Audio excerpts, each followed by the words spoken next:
Hey guys, so it's time to put the new iPhone 7 up against the Galaxy S7, see who is king at the end of 2016.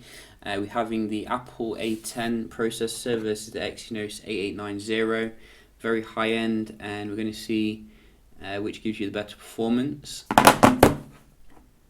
And we have updated both of them to the latest software, iOS 10 obviously with the iPhone 7.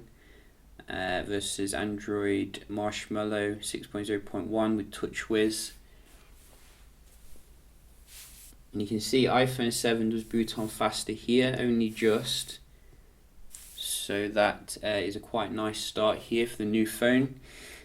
We have closed everything down in the background. I figured out how to, use this new home button here, which is like touch sensitive.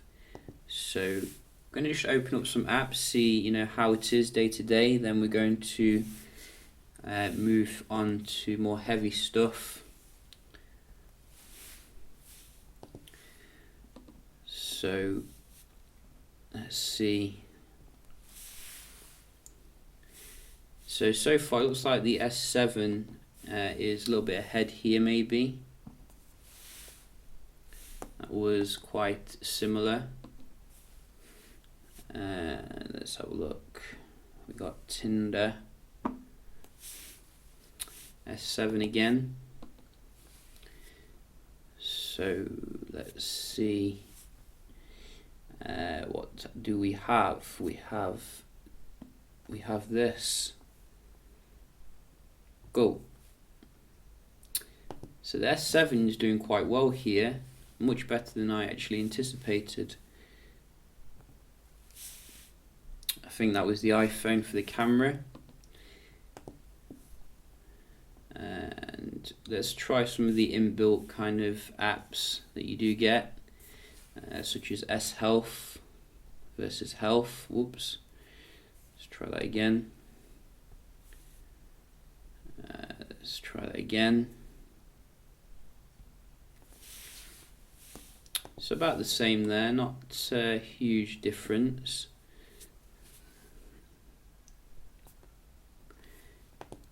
Similar with that one, and the App Store,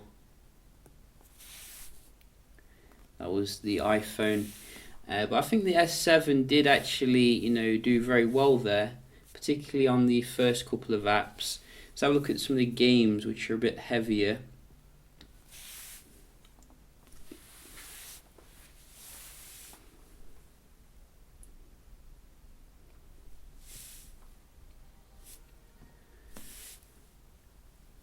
So I think that was maybe the S7 there. I didn't really see it, to be honest. Very different on both of them.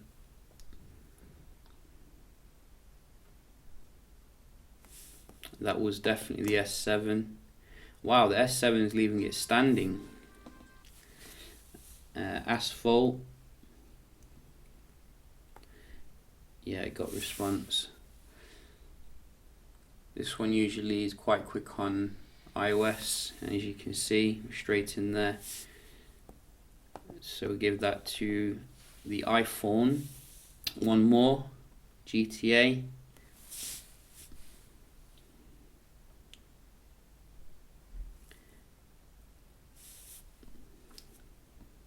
So that could have been the S7.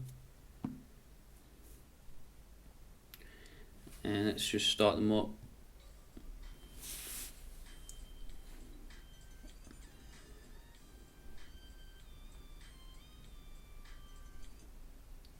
So this was very quick to load the actual game.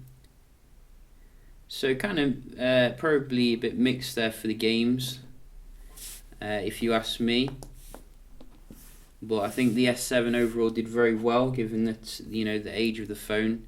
Let's have a look at the raw synthetic here. I will fast forward, through this. So go. And we'll be back in a moment.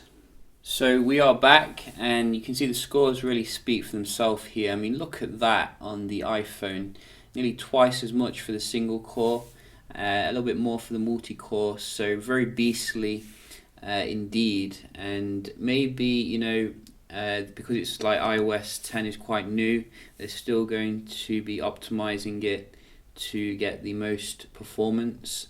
So I'll probably do another speed test in a month or so once you've done that. So just going to have a look here at the Wi-Fi speed as well, which is usually class leading on iPhones. So hopefully we'll get the same thing here. You can see the S7 never disappoints, giving me more than I'm paying for. I only pay for like 200 and somehow it manages to give me more.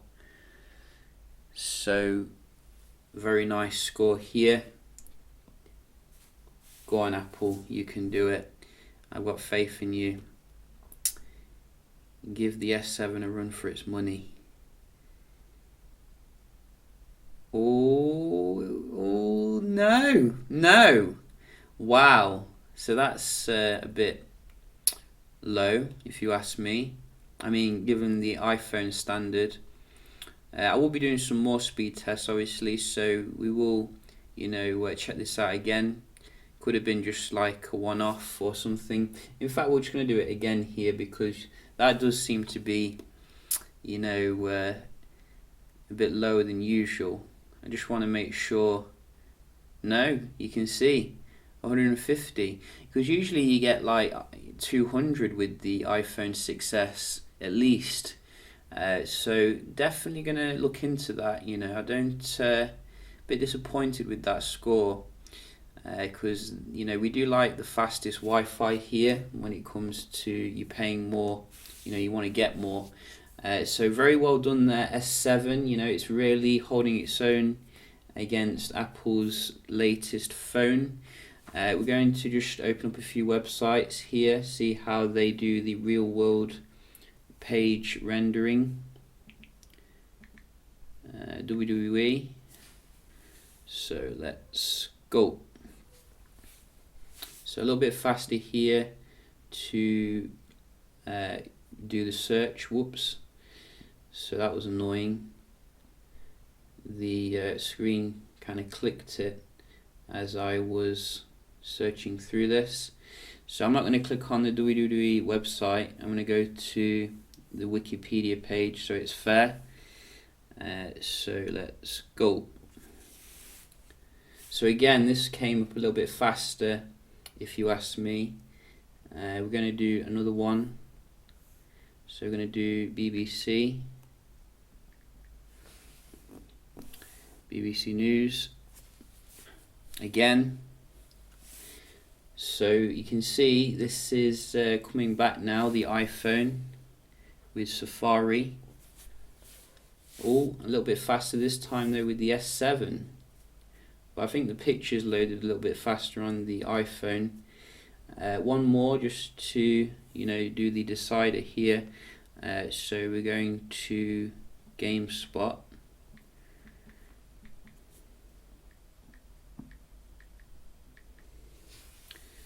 And go. Again, iPhone for the search. But the S7, you can see, has come back again when it comes to actually going into it.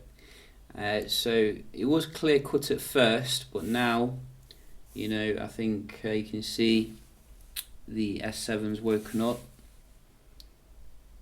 But it seems to load the video a little bit faster here on the left maybe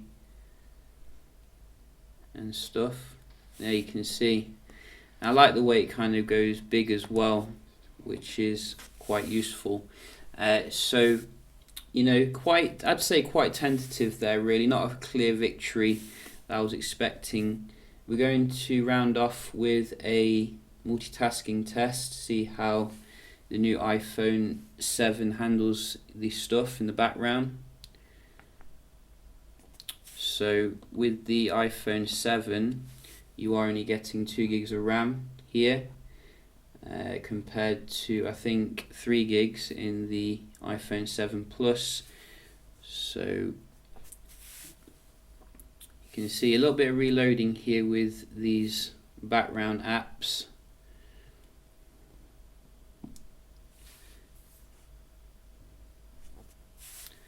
But same can be said with the S7. I have opened quite a few apps today. Let's see. So they're both kind of reloading here, which, you know, usually I'm used to very smooth going back and forth into things. Camera. So a bit laggy there on the S7. Let's try the games.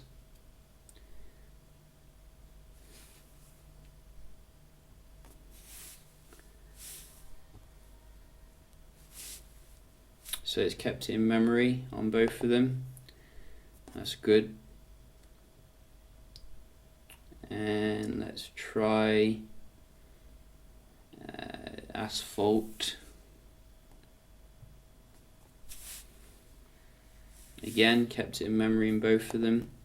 So you can see the games management very good here.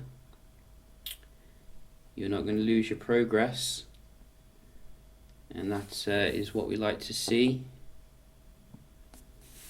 Whoops, that was the wrong app. So you can see it's kept it in memory anyway. So I think it's kept them all in memory, which is good. What was the other one? The other one was Pokemon Go. So let's just try that.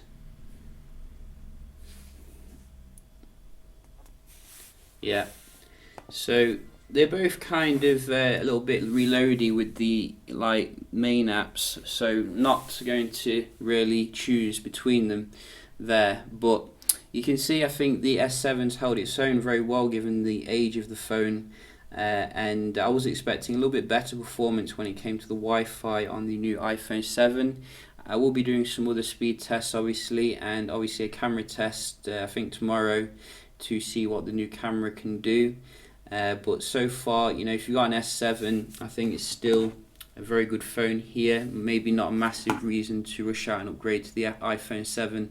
However, we're going to see how it compares against the iPhone 6s next, so do stay tuned for that. Hope you enjoyed the video, and I'll see you in the next one. Cheers.